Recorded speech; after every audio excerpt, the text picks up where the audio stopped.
Fala, meus queridos! Tudo bom com vocês? Sejam todos bem-vindos a mais um vídeo por aqui. E hoje resolveremos questões de direito administrativo para o concurso nacional unificado. Escolhemos alguns itens da banca Sesgran-Rio do tópico Processo Administrativo, Lei 9.784, de 1999.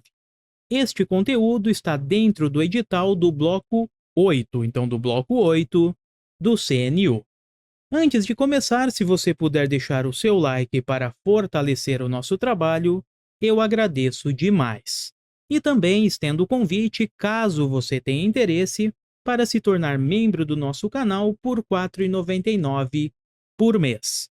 E assim terá acesso a vídeos exclusivos e aos nossos mapas mentais. Inclusive, a parte teórica finalizada desta lei de processo administrativo já está disponível aos membros. Bom, recados dados, agora sim vamos às questões, todas da Sesgran-Rio. O primeiro item nos diz o seguinte: senhora que é servidora pública e sofreu processo administrativo por acusação de negligência no exercício da sua atividade. No curso do processo, foi requerido que fossem apresentados documentos que instruíram o processo. Nos termos da Lei 9784 de 99, constitui direito do administrado, letra A, acessar documentação. Letra B, proceder com lealdade. Letra C, atuar com urbanidade. Letra D, representar-se obrigatoriamente por advogado. E letra E, apresentar documentos após a decisão administrativa. Pessoal, 5 segundinhos, pausem o vídeo e na sequência voltaremos primeiro com uma rápida revisão e após isso com o gabarito. Então 5 segundos, por gentileza, pausem o vídeo.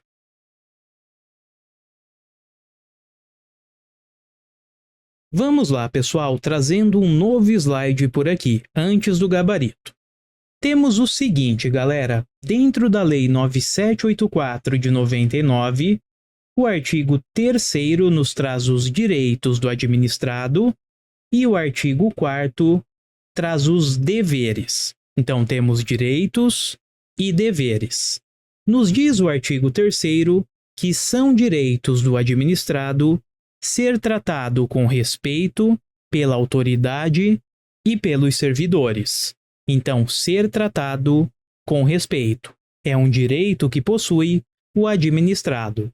É seu direito também ter ciência da tramitação dos processos administrativos, obter cópia dos documentos e conhecer das decisões proferidas, bem como formular alegações e apresentar documentos antes da decisão e, por fim, fazer-se assistir, cuidado agora, facultativamente, por advogado em âmbito administrativo, salvo se houver alguma imposição, salvo por obrigação de lei, tá? Então, salvo se for obrigatória a presença do advogado por força de lei.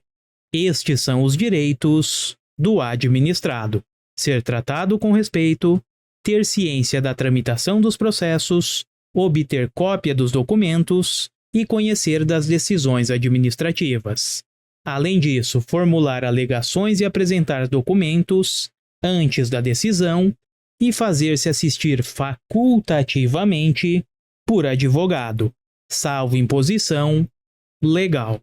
Portanto, pensem no seguinte, pessoal: o processo administrativo é uma ferramenta, é um instrumento que possui a administração para apurar eventuais infrações praticadas pelo servidor, infrações funcionais, e isso no âmbito administrativo, certo? Então teremos de um lado, por exemplo, a administração pública e na outra ponta teremos o administrado, tá?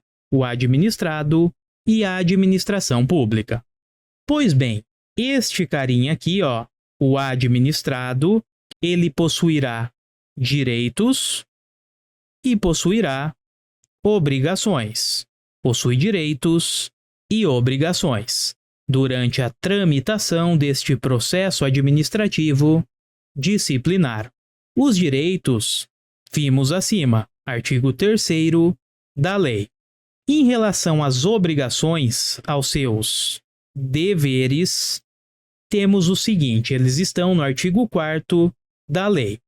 O administrado tem o dever de expor os fatos conforme a verdade. Então, a exposição dos fatos conforme a realidade, conforme o que ocorreu na prática, é uma obrigação do administrado. Um outro dever é proceder com lealdade, urbanidade e boa-fé. Lealdade, urbanidade e boa-fé. Temos ainda que o administrado não pode agir de modo temerário e, por fim, precisará prestar as informações solicitadas e colaborar com o esclarecimento dos fatos. Estes são os deveres do administrado: expor os fatos conforme a verdade, proceder com lealdade, urbanidade e boa-fé, não agir de modo temerário e prestar as informações solicitadas, colaborando assim para o esclarecimento dos fatos. Vamos voltar ao item. Se liguem só. A questão está pedindo os direitos, pessoal. Está aqui, ó. Direitos do administrado. Vimos os direitos no artigo 3º. Artigo 3º traz os direitos e artigo 4º os deveres. Vimos nesta parte do mapa mental. Então agora vamos ao item, pessoal, começando com a letra B, tá?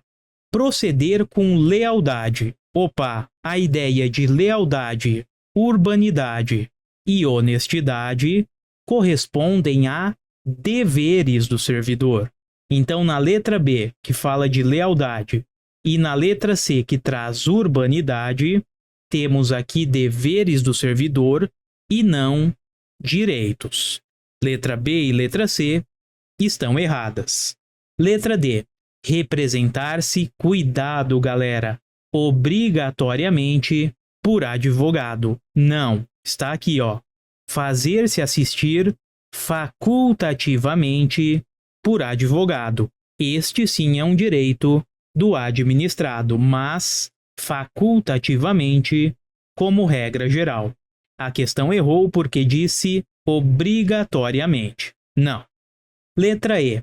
Apresentar documentos após a decisão administrativa. Opa. Após não, pessoal. Ele pode apresentar documentos, está aqui, ó. O administrado pode apresentar documentos antes da decisão administrativa. Letra E, incorreta. E letra A, acessar documentação. Exatamente. Temos nesta parte aqui, ó. Ele poderá acessar a documentação, bem como obter cópias dos documentos. Sendo assim, temos que o gabarito é letra A, de aprovado. Avançando, questão 2 agora. O presidente de comissão de sindicância e processo administrativo de determinado órgão competente para julgar todos os servidores que pratiquem atos contrários ao Estatuto do Servidor deseja abdicar dessa função. Nos termos da Lei 9784 de 1999 e suas alterações, a competência é irrenunciável e se exerce pelos órgãos administrativos a que foi atribuída como própria, salvo os casos de delegação e, letra A, transferência, letra B, modificação, letra C, conexão, letra D, avocação e letra E, continência. 5 segundinhos e já voltamos.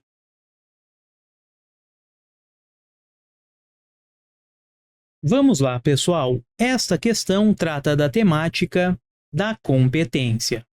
Encontramos na legislação do artigo 11 ao artigo 17. Artigo 11 a artigo 17 da Lei 9784 de 99. Pois bem, competência é simples, nada mais é do que o poder legal, o poder conferido pela lei para que um órgão ou agente público possa praticar o ato. Basicamente, temos o princípio da legalidade dentro da administração pública, que vai dizer que a administração só pode atuar se houver uma lei prevendo e autorizando aquele comportamento. Então, temos uma lei que basicamente diz o seguinte: ocorrendo a situação 1, o órgão X ou agente público X é o competente para a prática do ato. Então, este órgão ou agente precisa praticar o ato. Veja, quem definiu foi a lei. Foi ela que estabeleceu quem é o órgão ou agente competente. Portanto, competência é a atribuição legal, atribuição conferida em lei para a prática do ato. Via de regra, como foi a lei que estabeleceu quem é competente, esta atribuição, esta competência é irrenunciável. Em outras palavras, o X aqui, vamos imaginar o agente público X. Ele não pode renunciar, abrir mão desta competência e resolver, por exemplo, não praticar o ato. Isso não pode, pessoal, pelo menos como regra geral, porque a competência é irrenunciável. O órgão ou agente público não podem abrir mão. Mas como falamos, esta é a regra geral. De modo parcial, uma parte da competência pode ser repassada a outra pessoa. É o fenômeno chamado de delegação. E na outra ponta, também como exceção, temos o instrumento da avocação. Então, nestes dois institutos, basicamente temos o seguinte: na delegação, suponhamos que a lei estabeleceu que este carinha aqui é o responsável pela prática de um ato, ok? Em alguns casos, ele poderá delegar esta atribuição para que seja executada por uma outra pessoa. Temos um instituto da delegação. Então, este carinha pode delegar aquela atividade para esta pessoa. Já em relação à avocação, o movimento é o oposto, ou seja, vamos imaginar que este carinha aqui, servidor, esteja desempenhando uma atividade, mas a sua chefia percebe que ele não está executando bem aquele serviço e retoma e chama para si a execução da atividade. E é neste cenário que surge o Instituto da Avocação. Estes são os dois institutos que de alguma forma permitem a mitigação da competência. Então, via de regra, a competência é irrenunciável, salvo nos casos de delegação e avocação. Sendo assim, o gabarito só pode ser letra D de dado. Avançando, mais uma questão. A competência determinada aos órgãos da administração pública em tema de processo administrativo é irrenunciável, mas passível de delegação. Nos termos da Lei 9.784 de 1999, o ato de delegação poderá ser: letra A, definido sem limites ao delegado. Letra B, condicionado à aceitação da chefia imediata do delegado. Letra C, estabelecido para ato normativo. Letra D, fixado para as decisões em recursos administrativos. E letra E, revogável a qualquer tempo.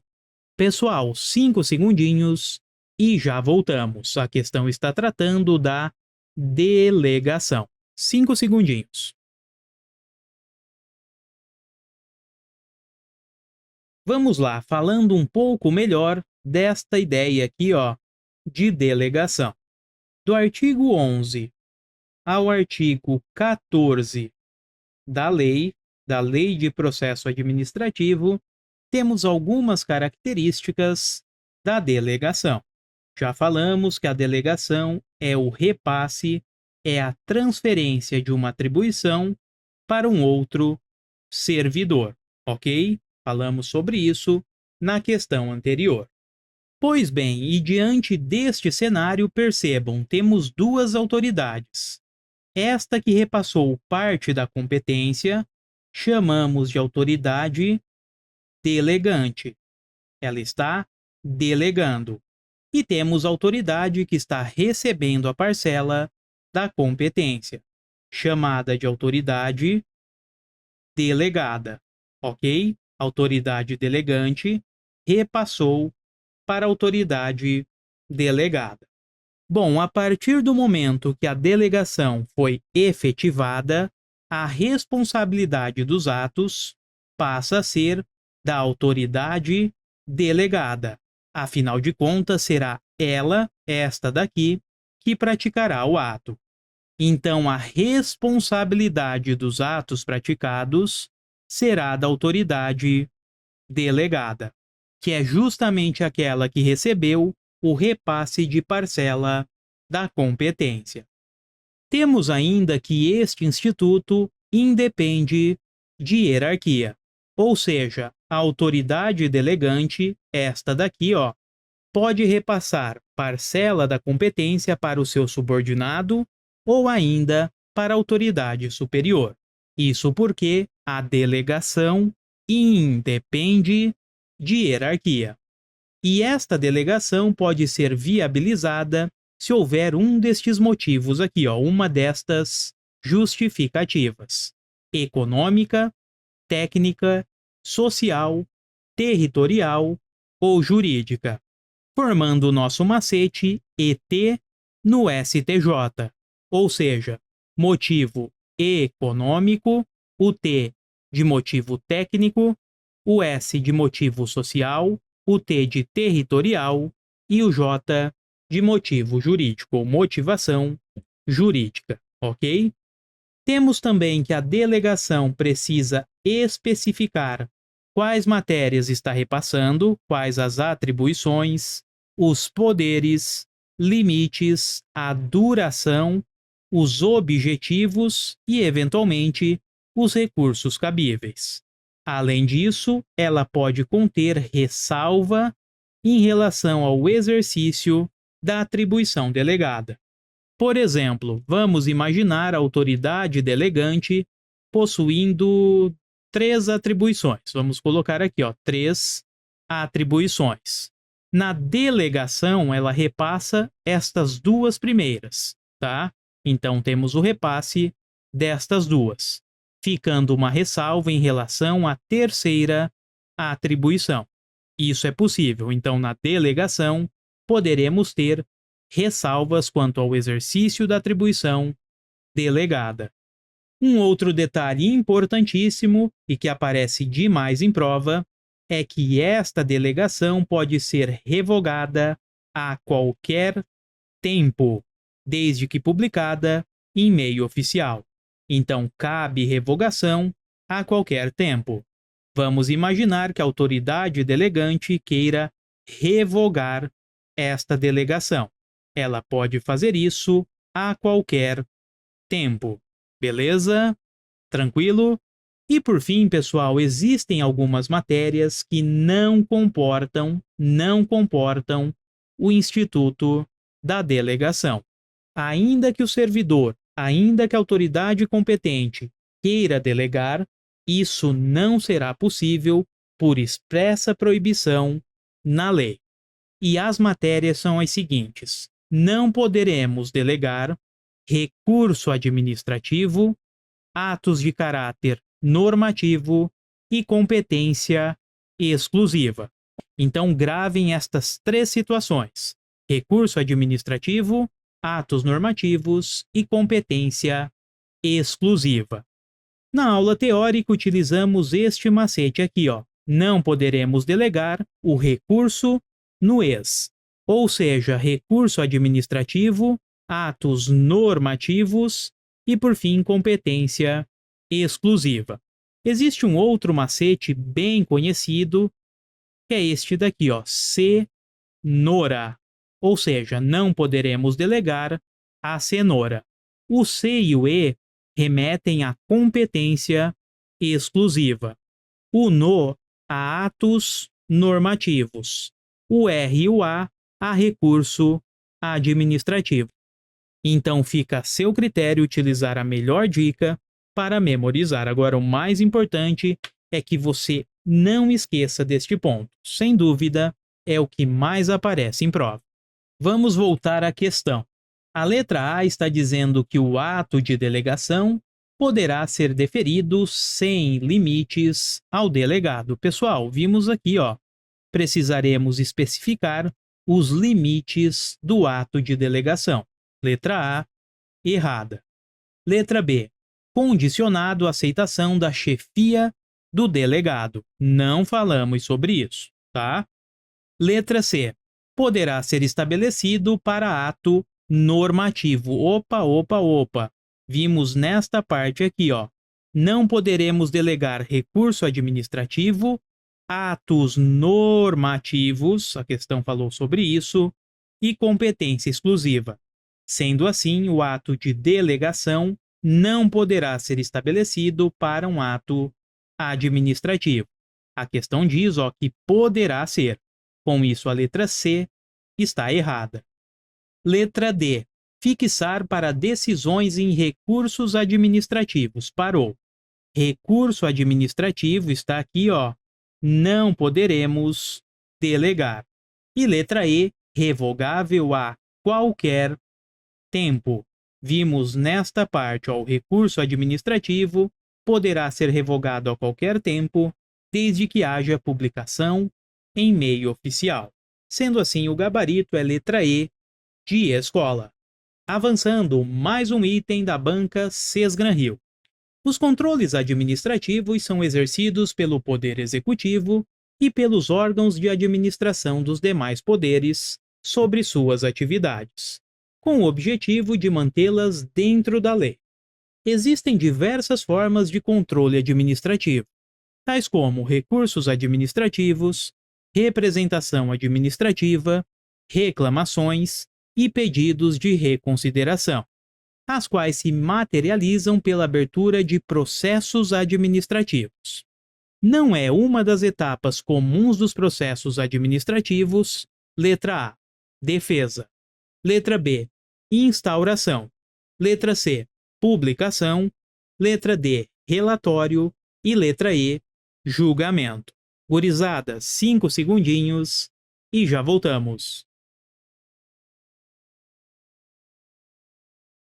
Vamos lá, pessoal. O processo administrativo corresponde a uma sequência de atos. Teremos vários atos e, como ato final, podemos pensar numa decisão administrativa, tá? Na ideia de um julgamento sobre aquela situação. Pois bem, diante deste cenário, Eli Lopes Meireles, um grande doutrinador e um grande estudioso do direito administrativo, nos traz esta noção. São fases, são etapas do processo administrativo, começando com a instauração. Então, o processo administrativo é instaurado. Como segunda etapa deste processo, temos a instrução. Por aqui, galera, basicamente vamos colher as provas necessárias e ouvir ali efetuar as respectivas defesas. Então, temos a colheita de provas, a defesa e, finalmente, um relatório. E, por fim, após colher todas as provas, analisar as defesas, teremos, então, o julgamento realizado pela autoridade competente. Ou seja, teremos aqui uma decisão administrativa. Portanto, estas são as etapas do processo administrativo, todas analisadas na aula teórica. Vamos aos itens. Letra A fala em defesa. Defesa é sim uma etapa do processo administrativo e encontra previsão dentro da fase de instrução. Está aqui, ok? Então, a letra A não pode ser o gabarito porque o item pede o que não é uma etapa do processo administrativo. Letra B. Instauração. De fato, temos uma etapa do processo administrativo. Aliás, a primeira etapa deste processo. Letra C. Publicação. Pessoal, em nenhum momento falamos de uma etapa chamada publicação. Com isso, o gabarito é letra C. A etapa de publicação não corresponde a uma das fases do processo administrativo. Letra D. Relatório. Opa! Temos aqui a ideia de relatório. Portanto, é sim uma fase do processo administrativo. E por fim, obviamente, temos o julgamento ou a decisão administrativa, que também corresponde a uma etapa do processo. Gabarito, letra C, de casa.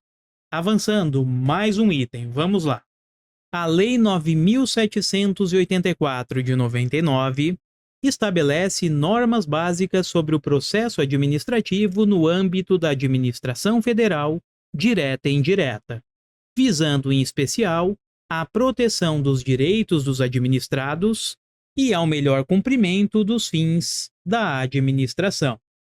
Nela se encontra expressamente previsto o dever de decidir da administração, que consiste em emitir explicitamente, após concluída a instrução, decisão nos processos administrativos no prazo prorrogável por igual período de até, letra A, 10 dias, letra B, 30 dias, letra C, 60 dias, letra D, 120 dias e letra E, 180 dias. Gurizada, 5 segundos e já voltamos.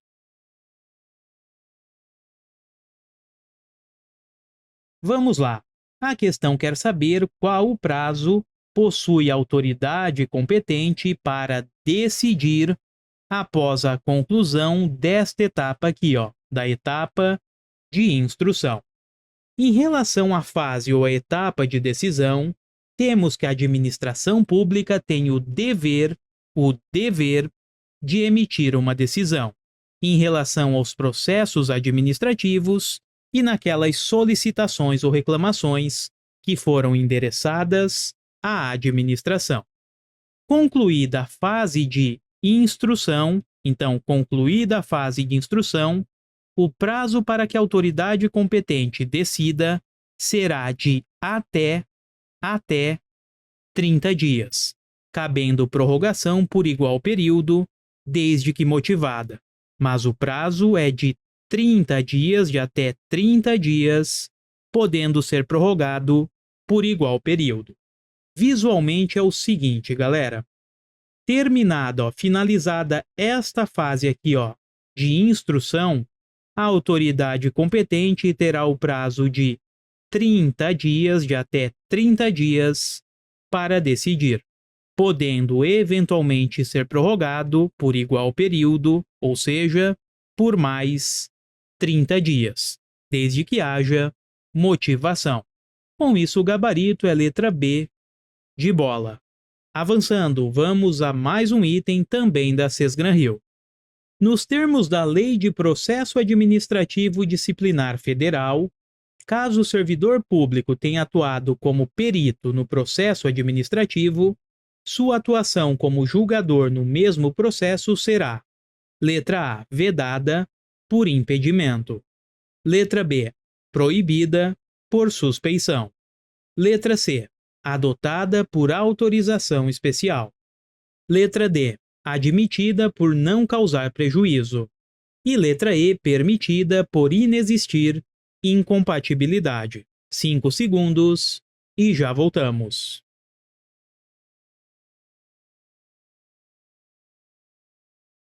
Vamos lá, pessoal. A resolução deste item passa pelo entendimento do artigo 18 ao artigo 21 da lei. Por lá encontramos a noção de impedimento e suspeição.